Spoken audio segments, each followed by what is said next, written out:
Hey guys, today we have the brand new Asus transformer pad TF103CG. The extra G is because this has 3G along with Wi-Fi. You also have a Wi-Fi only model called TF103C, which is not available in India. I guess the Wi-Fi only model I've seen it in US, but the 3G model was launched in India just like any other tablet, mostly because Indian audiences and Indian tablet users generally prefer, any mobile user in India generally prefer a 3G version of their gadget. So this priced at just under 20,000. It's already available, and you can see it's pretty compact box around here. That's the transformer pad. Now remember that the keyboard dock is optional, does not come with the box out here. So 20,000 is only for the tablet. If you want to buy the keyboard out here, you have to spend some extra moolah. Nothing much on the side. On the back side you would have some quick specs around here. You have some the marketing information, TF103CG, and some of the quick specs out here. It says 8GB internal memory, 2MP back camera, 0.3 MP front camera, but apart from that also some of the quick specs would be there. This guy is powered by an Atom Z2560 1.6 gig dual core processor. That's a deviation from the model before this one, TF101, which had a Tegra 2 processor. So I'm gonna quickly go ahead and open the box and show you the tablet first. So there you have the 10.1-inch tablet. We'll come back to the tablet just in a bit. You have your manuals, the warranty card, and the user guide. Your micro USB 2.0 cable out there, you can see, and also the round pin USB 1.3 ampere output adapter, and then some stickers out there. That's about the box really. I can go ahead and open this, but you won't really find anything. So that's about the content of the box. So there we have the device, the transformer pad TF103CG. And as I told you, 10.1-inch IPS screen, 1280 by 800 pixels of resolution, which is usual really, just over HD resolution. And you have a very glossy screen, which is a fingerprint magnet around here. The body is all plastic. Backside has a very nice rubber coating so that it gives a better grip while holding the tablet around here. However, you can see even the back actually attracts a lot of oils and greases out there, and removing the fingerprint from the front is much easier than this one because it's a rubber finish. So the dirts kind of tend to stick on it, and but it goes when you rub it off with a wet cloth. So that's something to take note of. And the plastic feels a little cheap because it's more like an entry-level tablet, 20,000, and 9.9 mm thickness, and also it's quite a heavy tablet. I would say 550 gram. The optional keyboard is also 550 grams. So total, if you buy the optional keyboard as well, the total weight come to 1.1 kilo, which makes this convertible pretty heavy along with the keyboard actually. So on the front you have that 0.3 MP front camera. You do not have an ambient sensor. You have to adjust the brightness manually. You would have the shortcut keys around here on the screen, and then you see you have your micro SD card slot, which supports up to 64 GB in addition to the already present 8 GB of flash storage. Your volume rocker, and then the speaker grill, one here and one would be on the other side, and then your micro USB 2.0 port around there. The dock connectors, and they're brilliant, very sturdy, and very easily go inside and get into the place on the optional keyboard. It's very convenient. And then your 3.5mm jack, and that's the other speaker grill, and then your SIM card slot out here. A noise cancelling mic, and the power button there, see, on the top. So behind you have a 2MP camera, no LED flash or Asus branding, and that's about it really. You can see Intel inside, Z2560 chipset, 1.6 GHz dual core processor, 1 GB of RAM. It's also powered by 5070 mAh battery, and Asus actually promises 9.5 hours of battery, but we got about 8 hours of moderate usage, which is still about fine. So once you switch on, you would see the 10.1 inch display, and it's not the crispest display and it's not the brightest as well, but I guess that's about okay. And there you see that's the brightness, and there is no auto adjustment out here. So once you have full brightness, then it looks very vivid and bright and stuff. But once you go ahead and reduce this,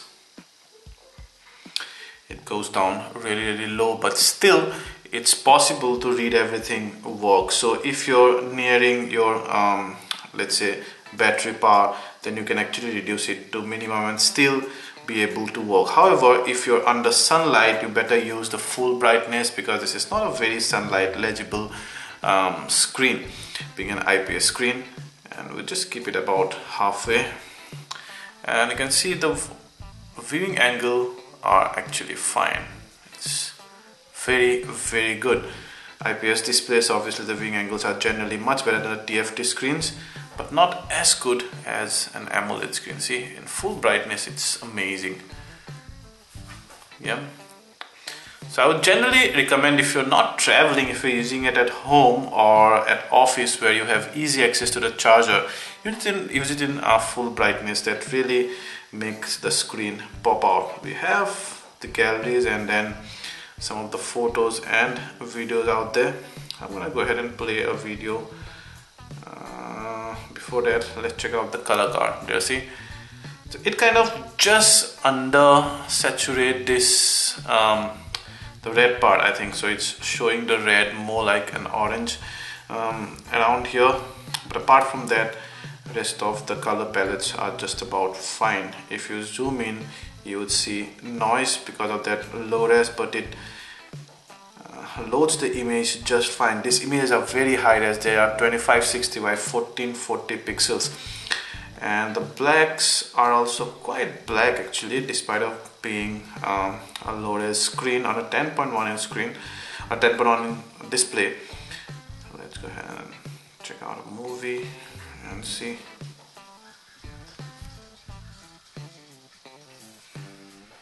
So reflection takes over once you have a night scene or a dark scene, but if you have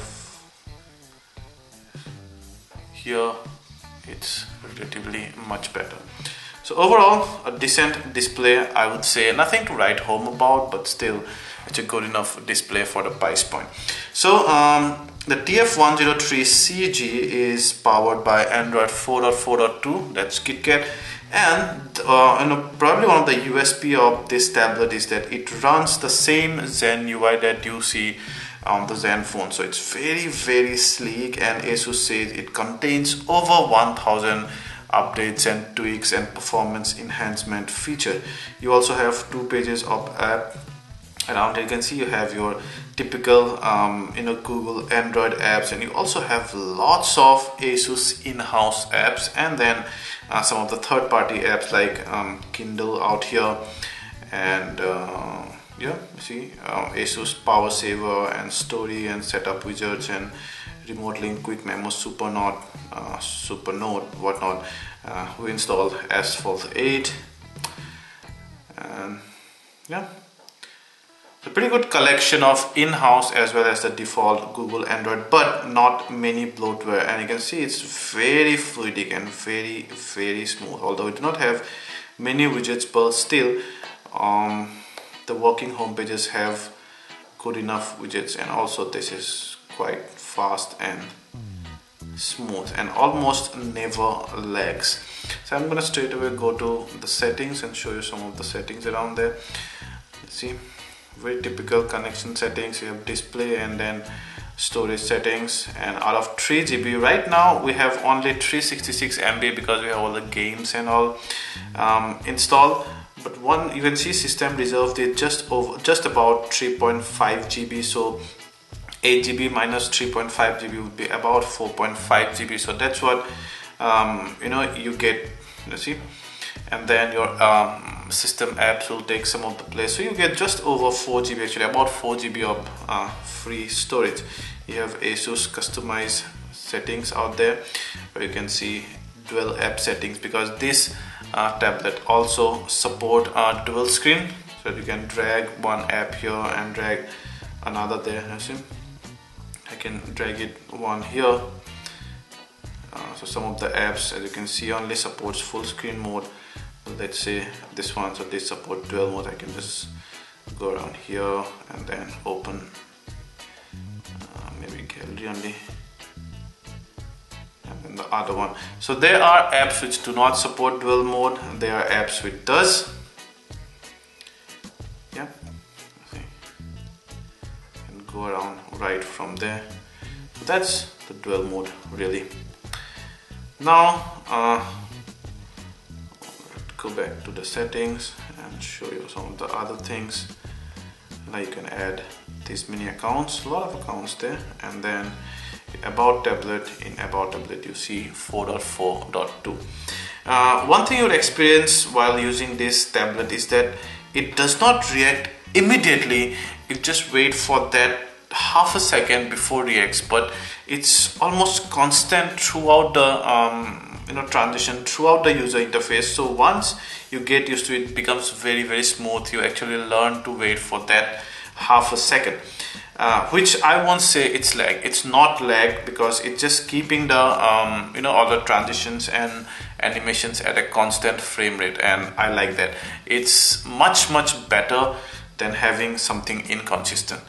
So we're gonna go ahead and show you some of the apps. We'll start with the gallery, which is pretty usual Android gallery. You can see you can go to any photo and you can go out here and you can edit them and also batch share them. You can, however, cannot batch edit them. And then you have a pretty modest 2 MP. I have the front camera open, which is a 0.3 MP front camera, and it's really nothing much. A smart camera, your smartphone camera should be much better, and that holds true for the back camera as well. You're better off using your smartphone cameras. And let me just click this one. You can click from pretty close by, and it's also quite fast. It's not exactly lag free. At times it takes some time, but you see now it's taking time. So obviously it's not the fastest picture taking experience, but still for a 2 MP shooter, what do you expect? And then you also can start video from right there. You can pause here, you can stop from there. You can also steal while recording video. Also have some shooting mode for a 2 MP camera. That's a lot really. Also have some HDR mode and all those good stuff. And then your settings. Yeah, you can set it to 2 MP if you're in 4.3 mode. If you want to shoot widescreen, then goes down to 1 MP. You have some color modes out there, and then your front and back camera. As I told you, the image and video quality are below average, not really up to even the smartphone categories, mainly due to the very low res camera. It's great if you want to only click the information. Let's say you want to click someone's business card and keep those contact, or you want to keep you want to just check in, let's say on Facebook, and you want to just click that monument with yourself and just check in. So those low res workflows are fine, but then there's nothing, the camera cannot be used for anything that's called photography. Or the 0.3 MP front camera is again just about showing your face, but it's nothing to write home about. So really below average video and photo performance out there. We have the browser, and then let's see some of the in-house Asus apps. Well, let's go ahead and play music. There you see.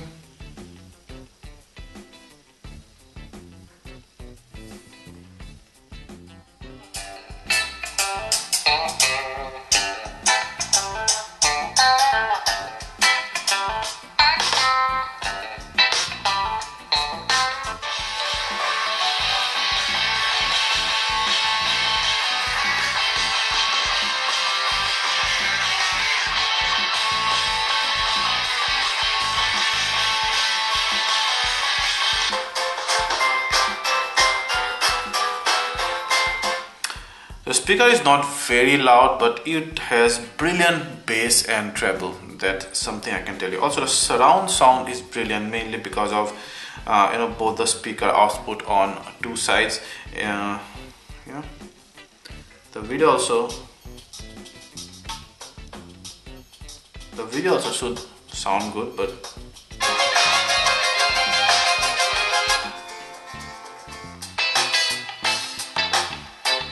sound output via earphones are also very good and good on bass. I like the speaker output out here. It's not the loudest. I do not want the loudest speaker that is flat and crackle. It does not crackle at all, even at the highest volume. And also the bass and the treble is very good. I absolutely love that. I'm going to show you that same video that I showed you before to see how the vocals, how the mid-range sound.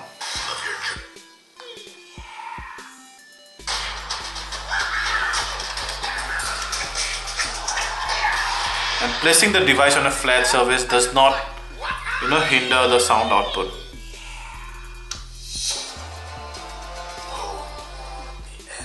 So you can definitely use a premium quality earphones and the sound would be great. Also notification bar that I told you. You can go ahead here, long press here will take you to Google now, and then your recent app menu, you can clear that all. Double click, nothing happens. Double click on the home screen, nothing happens. So that's the user interface. I really love the user interface of this tablet compared to some of the older models. This one is very sleek, and the flat profile is brilliant. You almost know wherever you're making a transition. We also did some gameplay and benchmark testing on this one, and we're pretty impressed by that. The benchmark scores are also good, and the gameplay was also good considering the price point out here. So should you get the Asus transformer pad TF103CG? Well, apart from the build quality, which really feels cheap and also attracts a lot of fingerprints around here, I really like the device overall. Maybe even the below average camera is something that I don't like about it.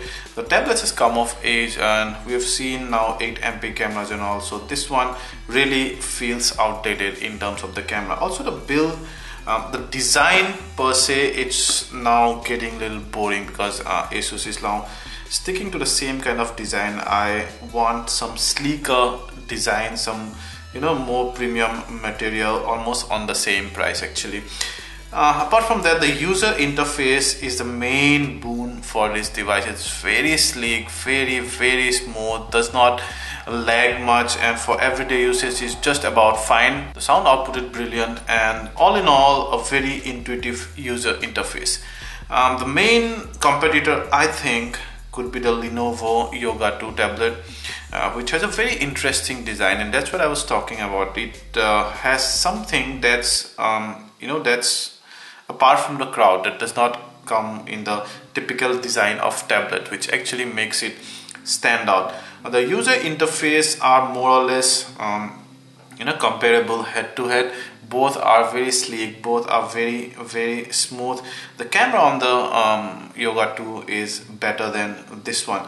20K, if you get the optional keyboard, actually it becomes a little pricey, but then at that you get almost a full-fledged laptop if you're not particular about an x86 architecture where you need to have desktop apps.